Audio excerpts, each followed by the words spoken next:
Why, hello there. Welcome to this video. My name is Leah. I'm a new progressive YouTuber, and today is my Wednesday show. So I am here to talk about news, politics, cultural trends, all of that stuff from a progressive point of view. And today we are going to be focusing on the presidential debate. And I'm not going to lie, I am super excited to talk about this. I just finished watching the debate. I was up all day, worked, did errands, did all that stuff, and now I'm home. I have watched the debate and we are going to get right into it. So I was thinking about how to go about this, and I figure the best way to cover the debate is to show you some clips, some moments that I think are kind of important or interesting or just funny. And then after we see some clips and big moments throughout the debate, we can talk about how it went overall, and we can talk about certain outcomes of this debate. But yeah, with no further ado, here is the first clip I want to show you, and it's a clip of them walking on stage.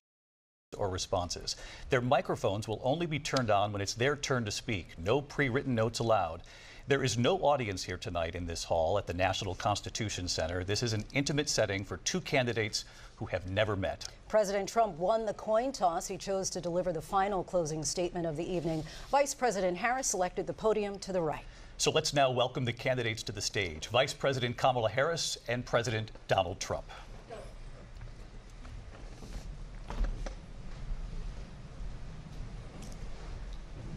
Kamala Harris. Let's have a good debate. Nice to see you. Have fun. Thank you. Welcome to you both. It's wonderful to have you. It's an honor to have you both here tonight. Good evening. Okay, so I'm just gonna pause just so we can talk about this moment right quick. I'll probably, do a little bit of discussion after each clip, and then we can do the overall wrap-up discussion afterwards. But that was incredibly awkward. He did not want to shake her hand. He didn't want to look at her. He was trying to avoid her at all costs, and she was like, no, we're gonna shake hands. I'm gonna look you in the eye. And yeah, no, that's a really interesting moment. I feel like that says a lot about their character, about her character and his character. So the next clip is basically right after this. They start talking about the economy. That is the first topic, is the economy. And I figure I'll show you their first initial kind of responses about the economy. Vice President Harris, you and President Trump were elected 4 years ago, and your opponent on the stage here tonight often asks his supporters, are you better off than you were 4 years ago? When it comes to the economy, do you believe Americans are better off than they were 4 years ago? So I was raised as a middle-class kid, and I am actually the only person on this stage who has a plan that is about lifting up the middle class and working people of America. I believe in the ambition, the aspirations, the dreams of the American people. And that is why I imagine and have actually a plan to build what I call an opportunity economy. Because here's the thing. We know that we have a shortage of homes and housing, and the cost of housing is too expensive for far too many people. We know that young families need support to raise their children, and I intend on extending a tax cut for those families of $6,000, which is the largest child tax credit that we have given in a long time, so that those young families can afford to buy a crib, buy a car seat, buy clothes for their children. My passion, one of them, is small businesses. My mother raised my sister and me, but there was a woman who helped raise us. We call her our second mother. She was a small business owner. I love our small businesses. My plan is to give a $50,000 tax deduction to start up small businesses, knowing they are part of the backbone of America's economy. My opponent, on the other hand, his plan is to do what he has done before, which is to provide a tax cut for billionaires and big corporations, which will result in $5 trillion to America's deficit. My opponent has a plan that I call the Trump's sales tax, which would be a 20% tax on everyday goods that you rely on to get through the month. Economists have said that Trump sales tax would actually result for middle-class families in about $4,000 more a year, because of his policies and his ideas about what should be the backs of middle-class people paying for tax cuts for billionaires. Okay, so before we listen to Trump's response, I just want to say real quick, I feel like that was a pretty good beginning. I feel like that was a pretty good response to the initial thing about the economy or whatever. There was a lot of question dodging during this debate in general by both candidates here. And I'm not a big fan of that. Like, I wish Kamala had been more direct in some of her answers, maybe with certain questions. She could have just given more direct answers and then moved on to what she wanted to talk about.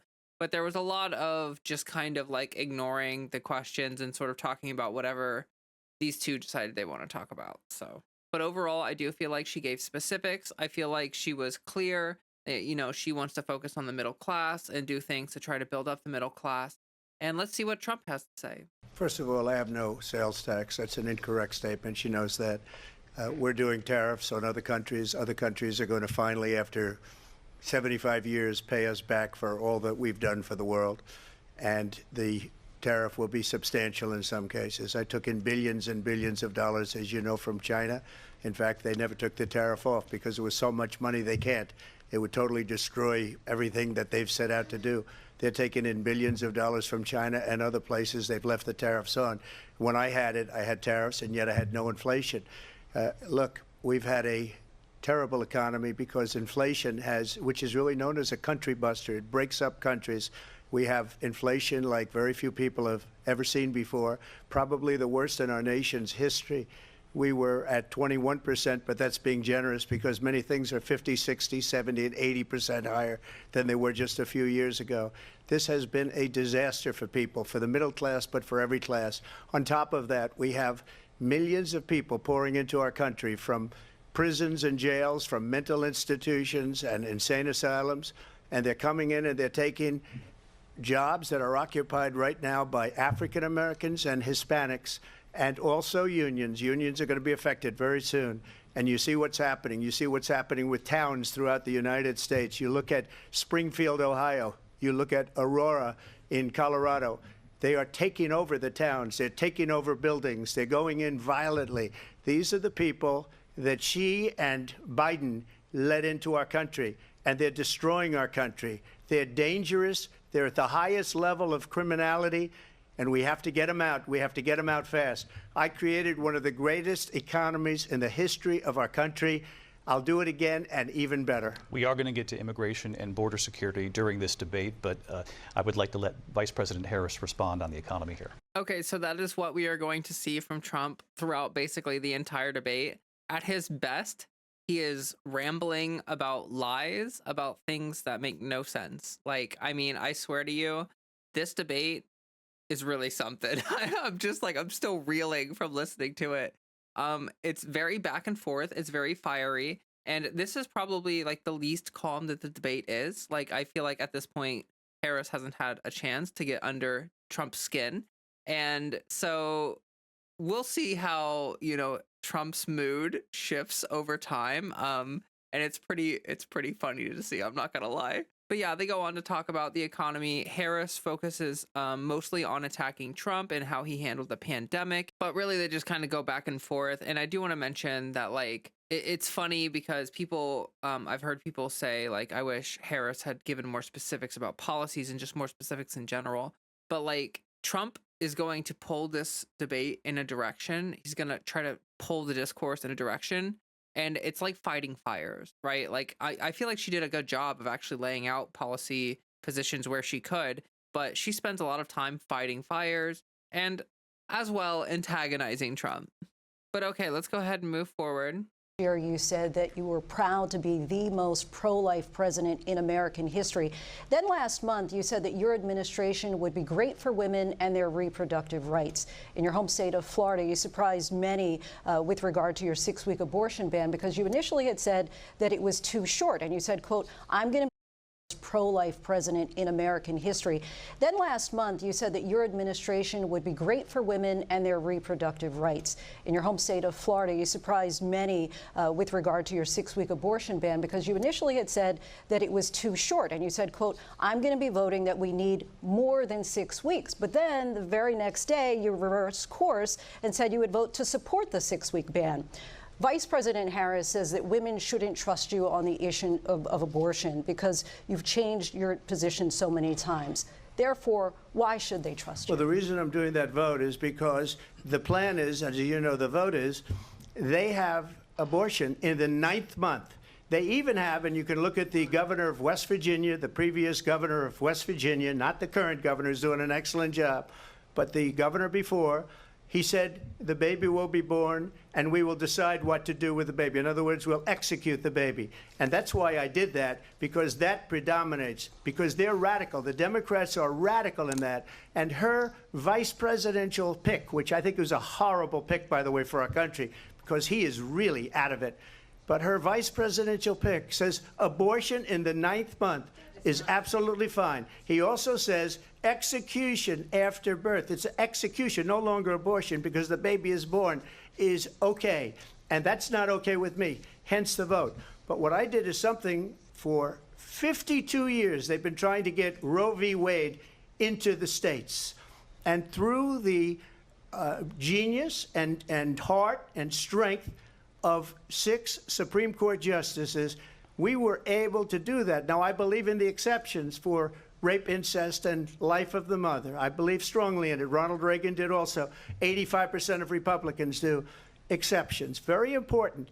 But we were able to get it, and now states are voting on it. And for the first time, you're going to see, look, this is an issue that's torn our country apart for 52 years. Every legal scholar, every Democrat, every Republican, liberal, conservative, they all wanted this issue to be brought back to the states where the people could vote. And that's what happened. Now, Ohio, the vote was somewhat liberal. Kansas, the vote was somewhat liberal, much more liberal than people would have thought. But each individual state is voting. It's the vote of the people now. It's not tied up in the federal government. I did a great service in doing it. It took courage to do it. And the Supreme Court had great courage in doing it. And I give tremendous credit to those 6 justices. There is no state in this country where it is legal to kill a baby after it's born. Madam Vice President, I want to get your response to President Trump. The execution after birth thing, I mean, I can't believe that he's saying this in a presidential debate, like with moderators and stuff. Like that's the point the discourse is at with him. It's wild. Like he just feels so comfortable just blatantly lying, in front of the American people and stuff like that. I feel like it's really wild to see the contrast between these two. Let's keep going. Well, as I said, you're going to hear a bunch of lies, and that's not actually a surprising fact. Let's understand how we got here. Donald Trump hand-selected 3 members of the United States Supreme Court with the intention that they would undo the protections of Roe v. Wade. And they did exactly as he intended. And now in over 20 states, there are Trump abortion bans, which make it criminal for a doctor or nurse to provide health care. In one state, it provides prison for life. Trump abortion bans that make no exception even for rape and incest, which understand what that means. A survivor of a crime of violation to their body does not have the right to make a decision about what happens to their body next. That is immoral. And one does not have to abandon their faith or deeply held beliefs to agree. The government, and Donald Trump certainly, should not be telling a woman what to do with her body. I have talked with women around our country. You want to talk about this is what people wanted? Pregnant women who want to carry a pregnancy to term, suffering from a miscarriage, being denied care in an emergency room because the healthcare providers are afraid they might go to jail, and she's bleeding out in a car in the parking lot. She didn't want that. Her husband didn't want that. A 12 or 13-year-old survivor of incest being forced to carry a pregnancy to term. They don't want that. And I pledge to you, when Congress passes a bill to put back in place the protections of Roe v. Wade, as President of the United States, I will proudly sign it into law. But understand, if Donald Trump were to be reelected, he will sign a national abortion ban. Understand, in his Project 2025, there would be a national abortion, a monitor that would be monitoring your pregnancies, your miscarriages. I think the American people believe that certain freedoms, in particular the freedom to make decisions about one's own body, should not be made by the government. Thank you. Okay, banger response there. I love that, like, Trump, said, oh, they're executing children after they're born and stuff like that. And then the moderators, clearly fact checked that and said that's not true. And then she went on to state these all very true things, that like there are these bans in various states, and some of the penalties for these, if you, you know, go against the ban or whatever, if you provide care when you're not supposed to, according to the bans or whatever, like some of these penalties are extremely harsh, like prison for life. Are you serious? Like it's pretty intense. There's a lot going on, and I just feel like it's really interesting because if he's gonna make the point that like, it's up to the states to decide, then you kind of go to the natural conclusion of that, which is like, okay, well, what happens when the states decide? And what happens is then you get these crazy situations that like Harris is bringing up here, where you have like mothers being refused care because they're trying to have their child, but they ran into a medical complication, and the doctors are afraid to treat because they're afraid that if they treat the patient, then if the baby dies during the process or something while under their care, they could be blamed for it, and then blah blah blah. And it's like these are messy, complicated situations, and we do not need legislators trying to pull the strings, because that's gonna like the experts should be the ones making these decisions, not the lawmakers. And so yeah, I think Harris, flawless response here. Let's keep going. Vice President Harris. Well, there she goes again. It's a lie. I'm not signing a ban, and there's no reason to sign a ban, because we've gotten what everybody wanted. Democrats, Republicans, and everybody else, and every legal scholar wanted it to be brought back into the states, and the states are voting. And it may take a little time, but for 52 years, this issue has torn our country apart, and they've wanted it back in the states. And I did something that nobody thought was possible. The states are now voting. What she says is an absolute lie. And as far as the abortion ban, no, I'm not in favor of abortion ban, but it doesn't matter, because this issue has now been taken over by the states. Would you veto a national abortion ban if it came to your Well, I won't desk? have to, because again, two things. Number one, she said she'll go back to Congress. She'll never get the vote. It's impossible for her to get the vote, especially now with the 50-50, and essentially 50-50 in both Senate and the House. She's not going to get the vote. She can't get the vote. She won't even come close to it. So it's just talk. You know what it reminds me of? When they said they're going to get student loans terminated, and it ended up being a total catastrophe. The student loans, and then I think probably her boss, if you call him a boss, he spends all his time on the beach. But look, her boss went out and said, we'll do it again. We'll do it a different way. And he went out, got rejected again by the Supreme Court. So all these students got taunted with this whole thing about this whole idea, and how unfair that would have been. Okay, I have to interrupt him just to say that like it's hilarious to me that like he's praising the Supreme Court. They're talking about how he appointed a lot of these Supreme Court justices and stuff like that, and then the Supreme Court shot down the student loan stuff, and you're gonna blame Biden for trying to do it. Like, I think that people, when they hear this, are going to think, wait a minute, the Supreme Court shot it down, so we would have student loan forgiveness if not for the Supreme Court. And whose fault is that? Who is the reason why those justices are in place?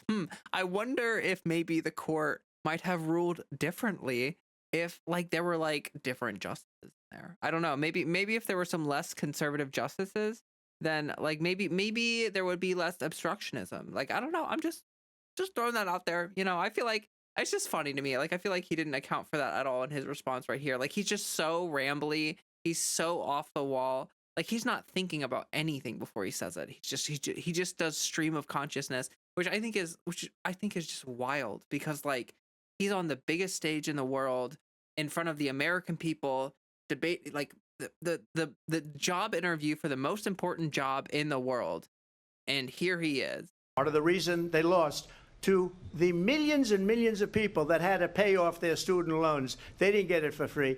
But they were saying it's the same way that they talked about that they talk about abortion. But if I could just get a yes or no, because your running mate, J.D. Vance, has said that you would veto it if it did come to your desk. Well, I didn't discuss it with J.D. In all fairness, J.D., and I don't mind if he has a certain view, but I think he was speaking for me, but I really didn't.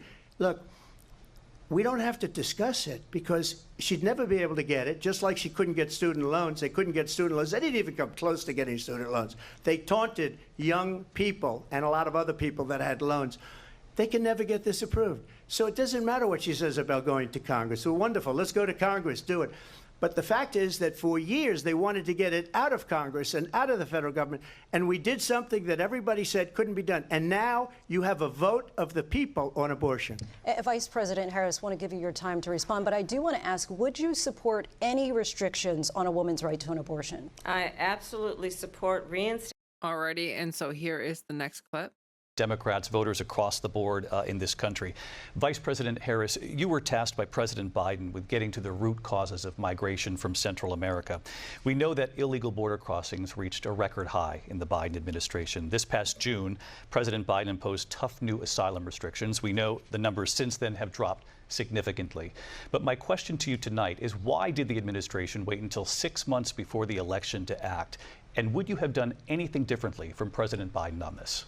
So I'm the only person on this stage who has prosecuted transnational criminal organizations for the trafficking of guns, drugs, and human beings. And let me say that the United States Congress, including some of the most conservative members of the United States Senate, came up with a border security bill which I supported. And that bill would have put 1,500 more border agents on the border to help those folks who are working there right now overtime trying to do their job. It would have allowed us to stem the flow of fentanyl coming into the United States. I know there are so many families watching tonight who have been personally affected by the surge of fentanyl in our country. That bill would have put more resources to allow us to prosecute transnational criminal organizations for trafficking in guns, drugs, and human beings. But you know what happened to that bill? Donald Trump got on the phone, called up some folks in Congress, and said, kill the bill. And you know why? Because he'd prefer to run on a problem instead of fixing a problem. And understand, this comes at a time where the people of our country actually need a leader who engages in solutions, who actually addresses the problems at hand. But what we have in the former president is someone who would prefer to run on a problem instead of fixing a problem. And I'll tell you something, he's going to talk about immigration a lot tonight, even when it's not the subject that is being raised. And I'm going to actually do something really unusual, and I'm going to invite you to attend one of Donald Trump's rallies, because it's a really interesting thing to watch. You will see during the course of his rallies, he talks about fictional characters like Hannibal Lecter. He will talk about windmills cause cancer. And what you will also notice is that people start leaving his rallies early out of exhaustion and boredom. And I will tell you, the one thing you will not hear him talk about is you. You will not hear him talk about your needs, your dreams, and your desires.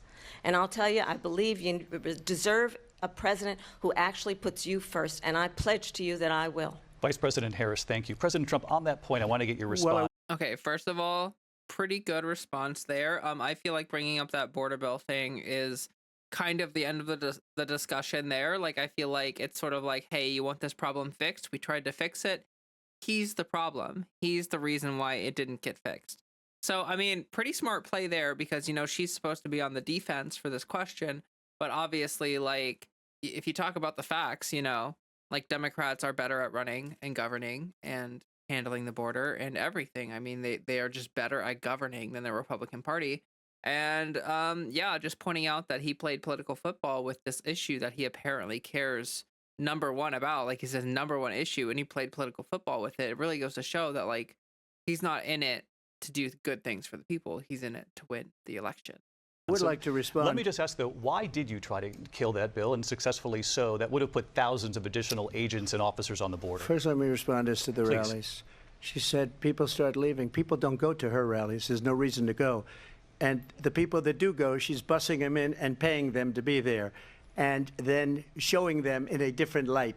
So she can't talk about that. People don't leave my rallies. We have the biggest rallies, the most incredible rallies in the history of politics. That's because people want to take their country back. Our country is being lost. We're a failing nation. And it happened 3.5 years ago. And what's going on here, you're going to end up in World War III, just to go into another subject. What they have done to our country by allowing these millions and millions of people to come into our country, and look at what's happening to the towns all over the United States. And a lot of towns don't want to talk. It's not going to be Aurora or Springfield. A lot of towns don't want to talk about it because they're so embarrassed by it. In Springfield, they're eating the dogs, the people that came in. They're eating the cats. They're eating They're eating the pets of the people that live there. And this is what's happening in our country, and it's a shame. As far as rallies are concerned, as far as the reason they go is they like what I say. They want to bring our country back. They want to make America great again. It's a very simple phrase, make America great again. She's destroying this country, and if she becomes president, this country doesn't have a chance of success. Not only success, we'll end up being Venezuela on steroids.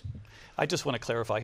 I literally can't even with that response. I mean, look how mad he is. Look how mad he is. It's so funny. He got stuck on the rally thing for so long. He never answered why the killing the border bill thing. He's like, first, let me talk about the rallies. All he wants to talk about is the rallies. It's so funny. But yeah, I also love the contrast of him saying something ridiculous and her just laughing because it's ridiculous. Like, it's so ridiculous. It is kind of funny. I feel like that makes her seem more down to earth, more relatable, more calm and centered. And it makes him seem like he's just, I mean, this is like a total meltdown answer. Like, this is just absolutely wild. Here you bring up Springfield, Ohio, and ABC News did reach out to the city manager there. He told us there have been no credible reports of specific claims of pets being harmed, injured, or abused by individuals within the immigrant community. Well, I've seen people on television. Let me just say here, this is the people on television say my dog was taken and used for food. So maybe he said that, and maybe that's a good thing to say for a city manager. I'm not taking this from but television. But the people I'm on taking it from television the city saying their manager. dog was eaten by the people that went there. Again, the Springfield city manager says there's no evidence. I love this. Like, this happens multiple times throughout the debate where he tries to like argue with the moderators and stuff like that about facts. It's pretty funny. It just makes him seem really, really bad. And so that, Vice President Harris, I'll let you respond to the rest of what you've heard. You talk about extreme. You know, this is, I think, one of the reasons why in this election I actually have the endorsement of 200 Republicans who have formally worked with President Bush, Mitt Romney, and John McCain, including the endorsement of former Vice President Dick Cheney and Congress member Liz Cheney. And if you want to really know the inside track on who the former president is, if he didn't make it clear already, just ask people who have worked with him. His former chief of staff, a 4-star general, has said he has contempt for the Constitution of the United States. His former national security advisor has said he is dangerous and unfit. His former Secretary of Defense has said the nation, the Republic, would never survive another Trump term. And when we listen to this kind of rhetoric, when the issues that affect the American people are not being addressed, I think the choice is clear in this election. President Trump, I'll give you a quick minute to respond here. Thank you, because when I hear that, see, I'm a different kind of a person. I fired. So that was a great response from Kamala. She had the specifics loaded up there. I mean, she was ready. She was ready to go. She is on it in this debate. She did not give Trump a moment to have a leg up in this debate, and it's really something incredible. Like, she did a really good job in the 2020 debate as well. But specifically here, I mean, she's killing it. I mean, she's absolutely killing it. Her responses are pretty on point. She's a little dodgy on some of the questions, but mostly because, you know, she wants to try to give the answer that she wants to give, which is not necessarily always directly related to the question that's being asked. Compared to Trump, who is simply not answering the questions because he's too busy filling the room with lies. Most of those people, not so graciously, they did bad things or a bad job. I fired them. They never fired one person. They didn't fire anybody having to do with Afghanistan and the Taliban and the 13 people whose were just killed, viciously and violently killed. And I got to know the parents and the family. They didn't fire. They should have fired all those generals, all those top people, because that was one of the most incompetently handled situations anybody has ever seen. So when somebody does a bad job, I fire him. And you take a guy like Esper. He was no good. I fired him. So he writes a book. Another one writes a book. Because with me, they can write books. With nobody else can they. But they have done such a poor job, and they never fire anybody. Look at the economy. Look at the inflation. They didn't fire any of their economists. They have the same people. That's a good way not to have books written about you. But just to finish, I got more votes than any Republican in history by far. Okay, so I feel like it doesn't actually work very well in your favor to frame your response as I fired a lot of the people that I hired, that I put in positions of power because they suck and did a bad job, versus my opponent who hired a bunch of people and put people in power who they did not fire because those people are doing at least a decent job, a good enough job, clearly. But I just like I don't know where he's going with this. Like I kind of get his where he's trying to frame this. He's trying to say like, oh, they're doing such a bad job, they should fire people. But like I I mean it's just a weak. It's just really weak framing. Like maybe you should hire good people to start with, and then you wouldn't have to fire people. I think that's just kind of where most people are going to go with that. They're going to be like, well, I mean, sure, you fired some people, but like, didn't you pick those people? Didn't you bring those people into positions of power in the first place? Like, what? Like, we don't see that much turnover in other cabinets and other, presidencies. So that's not really a good, like, turnover isn't a good thing, right? Like, I don't think people view that as a good thing. So this next clip is like the last clip I'm going to show you before we kind of skip ahead and do closing statements here. Clearly, this is a fiery debate. It's very back and forth. They're like these very back and forth moments, and like I can show you as many clips as I could, but like you could just go watch the debate, right? Like, so what I want to do is just share this last clip here, and then we're going to go look at their closing statements, and then we will talk about the debate in general as a whole. Stop Harris, him. thank you. Lindsay? Vice President Harris, in your last run for president. This is the one that weaponized, not me. She weaponized. I probably took a bullet to the head because of the things that they say about me. They talk about democracy. I'm a threat to democracy. They're the threat to democracy with a fake Russia investigation We do have a lot that went nowhere. We have a lot to get to. Lindsay? That happened multiple times during the debate where like Trump would just cut in. He had the muted mics, but they would like just turn the mic on whenever he started just shouting or whatever over. Yeah, it's goofy. Like, I don't know why they went with the muted mics, because it clearly didn't stop him from acting out, which is hilarious. Like, Kamala got his goat, like literally got his goat. I'm not going to lie. This is the one that weaponized, not me. She weaponized. I probably took a bullet to the head because of the things that they say about me. Okay, and then that part right there where like he's talking about the assassination attempt, and that's just a complete misunderstanding of the chain of events. Like, this kid had nothing to do with the Kamala campaign. He was not a Democrat.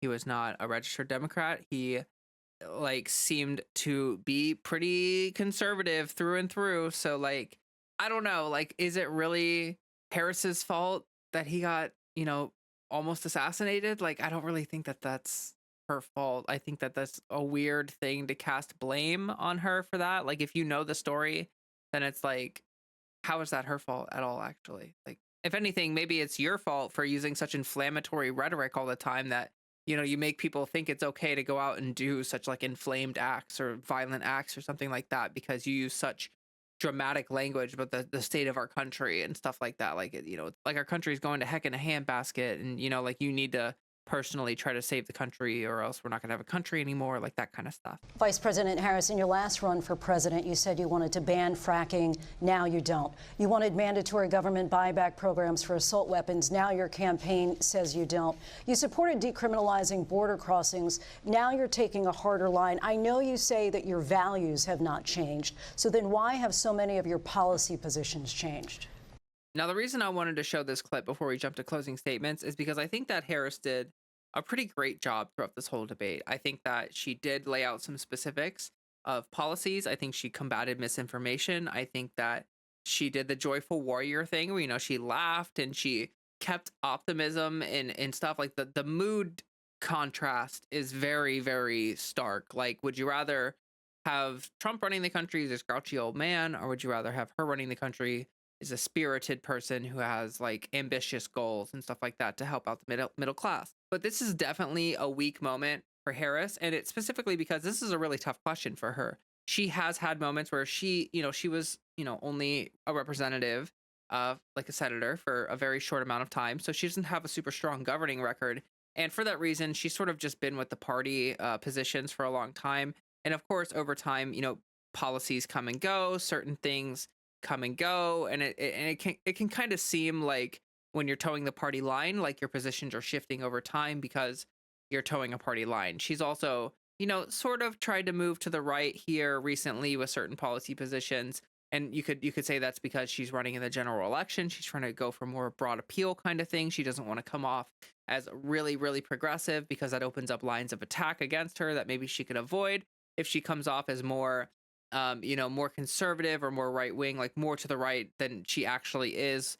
Just during this period, like right leading up to the election, like that doesn't necessarily have anything to do with how she governs. We've seen that time and time again. The campaign it's like a specific time period, and it's important. I mean, obviously the campaign's important, but you'd have to be kidding yourself if you believe that like the campaign is literally a representative of like how the candidacy is going to go, like the policies that are going to get enacted and stuff like that. Like usually that's just wildly inaccurate. Like the campaign promises, almost never always come true.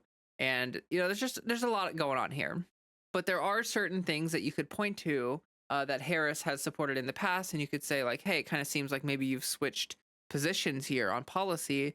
Let's talk about that. And I feel like her answer here leaves a lot to be desired. So my values have not changed, and I'm going to discuss at least every point that you've made. But in particular, let's talk about fracking because we're here in Pennsylvania. I made that very clear in 2020. I will not ban fracking. I have not banned fracking as Vice President of the United States, and in fact, I was the tie-breaking vote on the Inflation Reduction Act, which opened new leases for fracking. My position is that we have got to invest in diverse sources of energy so we reduce our reliance on foreign oil. We have had the largest increase in domestic oil production in history because of an approach that recognizes that we cannot over-rely on foreign oil. As it relates to my values, let me tell you, I grew up a middle-class kid raised by a hardworking mother who worked and saved and was able to buy our first home when I was a teenager. The values I bring to the importance of home ownership, knowing not everybody got handed $400 million on a silver platter and then filed bankruptcy 6 times, is a value that I bring to my work to say we are going to work with the private sector and home builders to increase by 3 million homes by the end of my first term. My work that is related to having a friend when I was in high school who was sexually assaulted by her stepfather. And my focus then on protecting women and children from violent crime is based on a value that is deeply grounded in the importance of standing up for those who are most vulnerable. My work that is about protecting Social Security and Medicare is based on long-standing work that I have done, protecting seniors from scams. My values have not changed. And what is important is that there is a president who actually brings values and a perspective that is about lifting people up and not beating people down and name-calling. The true measure of the leader is the leader who actually understands the strength is not in beating people down, it's in lifting people up. I intend to be that president. President Trump, you're... Okay, so I just feel like that was a pretty weak response. Like, obviously, this question has come to be because she's politicking. She's doing the politic thing where she's, her positions at times may seem wibbly and wobbly or whatever like that. But like, as she said, like, hey, my core values have not changed, blah, blah, blah. I just feel like personally, in this kind of situation where you have certain things where it seems like your policy has changed or it seems like your stance has changed, like, I feel like it's just okay to be like, yeah, I mean, as times change and as, we move forward, like certain things come and go, like maybe there's a bill that's drafted and the bill doesn't get passed and you supported it. And then another bill gets drafted later on and it's maybe slightly similar to that bill. Like there's a lot of complicated stuff going on. I just think it would have been nice to have her kind of, be a little more honest about the fact that like sometimes you got to toe the party line Sometimes, certain bills come forward, they don't pass, they kind of get killed or something and pushed aside. And then new bills come forward, and sometimes those take the place of those old bills, and sometimes those get passed. It's just kind of an unfortunate reality that,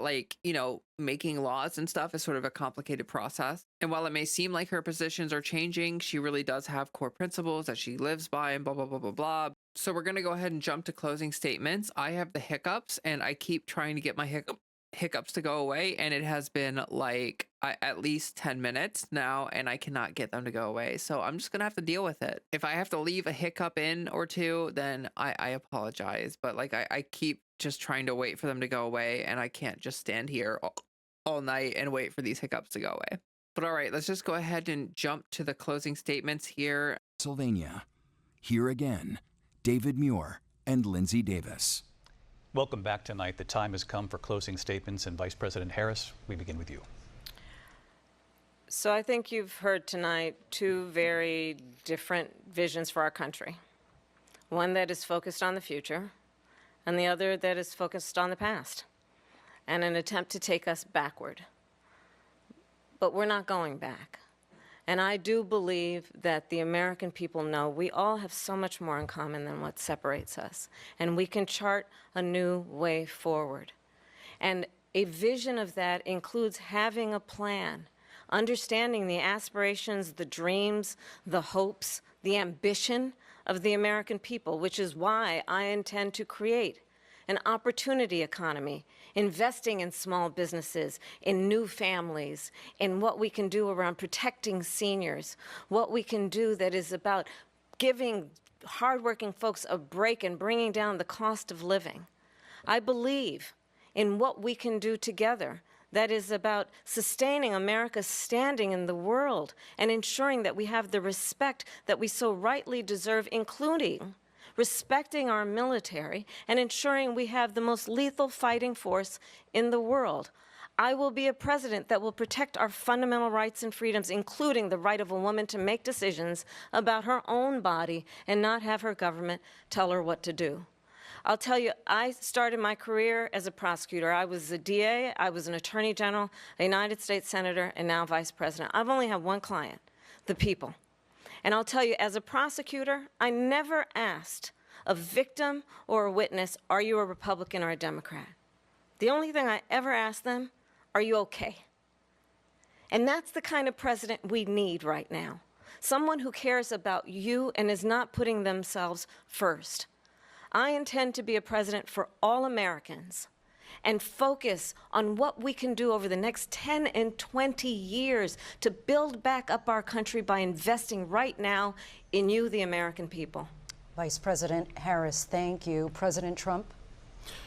So she just started by saying she's going to do this, she's going to do that, she's going to do all these wonderful things. Why hasn't she done it? She's been there for 3.5 years. They've had 3.5 years to fix the border. They've had 3.5 years to create jobs and all the things we talked about. Why hasn't she done it? She should leave right now, go down to that beautiful White House, go to the Capitol, get everyone together and do the things you want to do, but you haven't done it, and you won't do it because you believe in things that the American people don't believe in. You believe in things like we're not going to frack. We're not going to take fossil fuel. We're not going to do things that are going to make this country strong, whether you like it or not. Germany tried that, and within 1 year, they were back to building normal energy plants. We're not ready for it. We can't sacrifice our country for the sake of bad vision. But I just ask one simple question. Why didn't she do it? We're a failing nation. We're a nation that's in serious decline. We're being laughed at all over the world. All over the world, they're laughed. I know the leaders very well. They're coming to see me. They call me. We're laughed at all over the world. They don't understand what happened to us as a nation. We're not a leader. We don't have any idea what's going on. We have wars going on in the Middle East. We have wars going on with Russia and Ukraine. We're going to end up in a third world war, and it'll be a war like no other because of nuclear weapons, the power of weaponry. I rebuilt our entire military. She gave a lot of it away to the Taliban. She gave it to Afghanistan. what these people have done to our country, and maybe toughest of all is allowing millions of people to come into our country. Many of them are criminals, and they're destroying our country. The worst president, the worst vice president in the history of our country. President Trump, thank you. And that is our ABC News presidential debate from here in. All right, so that is the debate. That was certainly a debate. I do feel like overall went very well for Harris. I'm seeing that is the general consensus from other people as well, is that it went very well for Harris. I'm really curious to see how this is spun by the right wing, because I feel like if you're on the right wing and you're watching this debate, like, I don't know how you're making excuses for Trump. I don't know how you're like trying to excuse his behavior or his rhetoric, or like, even if you're just watching this as an average American, like if you're just the median voter, like, Trump is so inflammatory and so whatever, and Harris was very clear about that, like, pointing that out, like, look how extreme, how inflammatory this guy is. Like, we don't need that in our political discourse. She mentioned multiple times, bringing people together, that like we have more that brings us together than separates us, and we need to kind of calm down tensions in our political discourse and stuff like that. She wants to be a president for all Americans and not just a president for half of America. So yeah, now we are going to move into the section of post-debate analysis. So I'm just going to ramble for a while here about, just implications, stuff like that. Like, is this really going to make a difference for Harris in the race? Let's talk about that. Now, the debate itself, like, do I actually think a lot of people watched this? I'm not sure. Like, that's really something I need to look into, like how many people viewed this, that kind of stuff. That's something I haven't really been able to research too much. Like, outside of the really politically active individuals around the world, I just kind of wonder, like, how much reach is this going to get? So that's something we'll have to see in polling data and stuff as time moves on here. Like, is there a shift in polling data? Like, really, with polls, we're seeing some weird things happen where numbers are going up and numbers are going down. But like, really, I think the thing to pay attention to most is trends. And it's also just important to keep in mind that like polling does not account for all variables. Like, there are people who have just now registered to vote. This is their first election, or they were not previously registered to vote. And I think it's important to keep in mind that like polling generally accounts for people who already are registered to vote, people who have already voted in past elections and therefore can be reached out to and, asked like, who are you going to vote for this next election? So there is a lot of potential for there to be extremely high turnout that's not predicted for the Democrats and stuff like that. Like, we'll just have to see it. But there is one thing I want to share with you that will certainly make a difference in the race. Okay, so we have a Politico article here, and it reads, Taylor Swift endorses Kamala Harris for president. Swift said Trump's recent use of AI imagery of her on social media convinced her to be very transparent about her voting plans. All right, so let's go ahead and read a little bit from this article here. Pop megastar Taylor Swift said she's supporting Kamala Harris for president this fall following Tuesday night's debate with Donald Trump. I will be casting my vote for Kamala Harris and Tim Walz in the 2024 presidential election, she wrote in a post to her Instagram account. I think she is a steady-handed, gifted leader, and I believe we can accomplish so much more in this country if we are led by a calm and not by chaos. The singer made her post alongside an image of her holding her cat, Benjamin Button, and signed her post, Childless Cat Lady. That's an apparent reference to Republican vice presidential nominee J.D. Vance's derisive comments about the country being led by a bunch of childless cat ladies. Swift has 3 cats who are all named after movie or TV characters: Benjamin Button, Olivia Benson, and Meredith Grey. Swift, arguably the largest celebrity on the planet, said it's much easier to vote early and that she would share information on how to register and vote early on her accounts. She boasts an astounding social media reach with 283 million followers on Instagram, and her post received more than 2.4 million likes within 30 minutes of going up. It's not the first time Swift has waded into electoral politics. She endorsed Joe Biden's 2020 campaign and supported the Democratic challenger to Senator Marsha Blackburn's successful 2018 Senate bid. Her endorsement of Biden did not come until early October. Democratic vice presidential nominee Tim Walz hailed the endorsement in an interview on MSNBC following the debate. I'm grateful to Taylor Swift, and I say that as a cat owner. This will be the opportunity for Swifties. Get on over and give us a hand and get things going. Taylor Swift's The Man, a song about women facing double standards in their careers, played on the speakers after Harris gave a speech at a debate watch party minutes after the singer's endorsement. So that's pretty big. We have mobilized the Swifties. We have the Swiftie vote. And I mean, she's going to be sharing information about how to register to vote, how to, vote early and all that wonderful stuff. I think that's incredible. I think activating her fan base to move out in this election so that we can move forward, we can put this era behind ourselves, and we can move forward, with a positive future. So that's pretty big news. Clearly, an endorsement from one of the biggest pop stars in the world is a pretty big deal. I feel like, she stays out of politics mostly, but her coming in to do this, I think that's a pretty big deal. The Swifties coming in, getting them politically activated, getting them registered to vote, getting them thinking about early voting and stuff like that. I think that's incredible. If that pushes more turnout, more turnout is better for Harris. The only way that I think she loses this election is if turnout is suppressed. There are so many more people being registered to vote. I'll be interested to see voter registration numbers after this debate, like after the T-Swift endorsement, like how many people based on that start registering to vote. I wonder if there will be a substantial bump in the numbers. But yeah, I mean, I think it makes a lot of sense. I think that a lot of people kind of want to move past Trump. Like, I think that people are over it. Like, we're at the end of the Trump era, and I think people are ready to move forward towards a more positive future. I just think most people are sick of the inflammatory rhetoric. Most people are sick of feeling this tension and this hatred and this bile,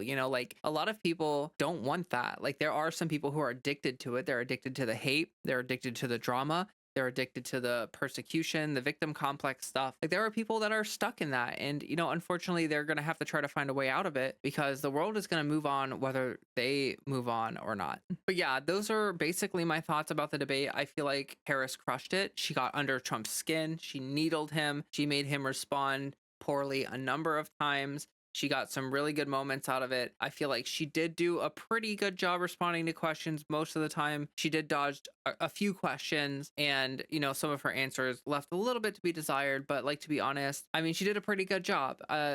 Gaza was brought up, and she did not change her rhetoric at all. It's kind of clear to me that she has made a political calculation that she shouldn't break with Biden. And at this point, actually, after thinking about it a lot, I disagree with that position. I do think that she should break with Biden. I think that there's nothing really, like, if she were to break with Biden and say, like, hey, like, I would do this or that or whatever, if she were to talk about something like that, then I think the fear is that Netanyahu is going to do something wild in response, like just throw Israel into a regional conflict or something like that. But I just don't think that that's necessarily reasonable. Like, I think that that is maybe a potential fear, but I'm not sure that that's going to reflect badly on Harris. And although that would be bad for the conflict because, this is a genocide going on and we don't want it to get worse, I think it's more important for her to be more clear about where she stands on this, because this is a very important issue. And simply saying, like, we need a ceasefire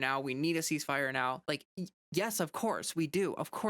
But that's, that's one of those things where it's like dodging the question there was kind of crappy. Like, I really do feel like maybe she should have said something like, hey, like conditioning aid. I think that that's important there. Like, she did the whole read between the lines thing, And I don't think that the average median voter is going to be able to do that. I think that they're just going to be confused about her position there, or unclear, or think that she's going to follow what Biden was doing. And I think that if she plans on doing something different than him, then she needs to say so. She needs to be clear about that. I just think that she's trying to do the whole, like, oh, I don't want to piss off Biden, but I also don't want to, support genocide. So I don't know. I mean, that's a very complicated topic, and I guess it is what it is at this point. I really hope that it doesn't, cause her to lose the election, because obviously Trump would be a lot worse on this issue. But yeah, it kind of seems like she's going to bunker down, and that's going to be her position on the genocide until she takes office, and then we will have to see from there. There have been hopeful reportings that I've seen that,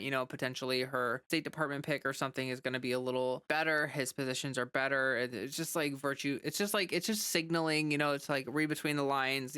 We don't actually know what's going to happen until it happens. But okay, that's all for me. I mean, I still am going to have more to process from this. I feel like there were a lot of moments. There were a lot of good moments in this debate. I'm curious to see if there's another debate. Like, I don't know if Trump's going to want to go through that again. Like, obviously he was pretty pissed off. He felt like the framing for some of this stuff was kind of crappy, because obviously it was a fact-based framing instead of his like weird narrative-based framing where he just makes make stuff up. Being held to account makes Trump mad. So I kind of wonder if he's going to shy away from doing future debates because of that, or maybe he's going to try to push for like a Fox News debate. And I'm curious if Harris would be interested in doing like a Fox News debate. I feel like she should. I mean, I don't see why not. Maybe she has to challenge the moderators a little bit there in a Fox News debate, just based on framing and stuff like that. But I don't think there's anything wrong with that. I think that could actually work in her favor because, you know, if he behaved like this in another debate, he kind of just made himself look like an ass. And I'm all for him doing that more. Like, I'm all for him doing that again. But yeah, that was the debate. That was my coverage. If you want to go watch the whole thing, I do recommend it. I feel like it is kind of a worthwhile listen to. It's a pretty good debate overall in terms of like the presidential debates that I've seen in my lifetime. If you watched this far, thank you so much for watching. I really appreciate you. We just crossed 50 subscribers recently, and that's a huge goal for me. I really appreciate that. We're pushing towards 100 subscribers, and if you want to be a part of that, I would really appreciate you hitting that subscribe button. You can also hit the like button or leave a comment down below. Let me know what you thought of the debate. You know, like, what was your favorite moment? What did you think of Harris's performance and stuff like that? Would you like to see another debate? Let's talk about it. Let's talk about how, stuff and things. And finally, I just want to mention that, like, I have a link tree. It's in the description. It's got all my socials. Like, if you want to see my threads or my Instagram or my TikTok or whatever, it's all there. And I also have a Discord, and we're trying to grow that and build a friendly political community here so we can talk about current events, trends, blah, blah, blah, all that stuff. So feel free to join. I would love to see you there. But yeah, that's it. That's all I got for you. I will be back on Saturday with another show, and we'll probably be talking about more debate aftermath stuff like that. But until then, thank you so much for watching. I appreciate you. And I just have one little thing to ask of you. And that little tiny thing is for you to find some water and drink it.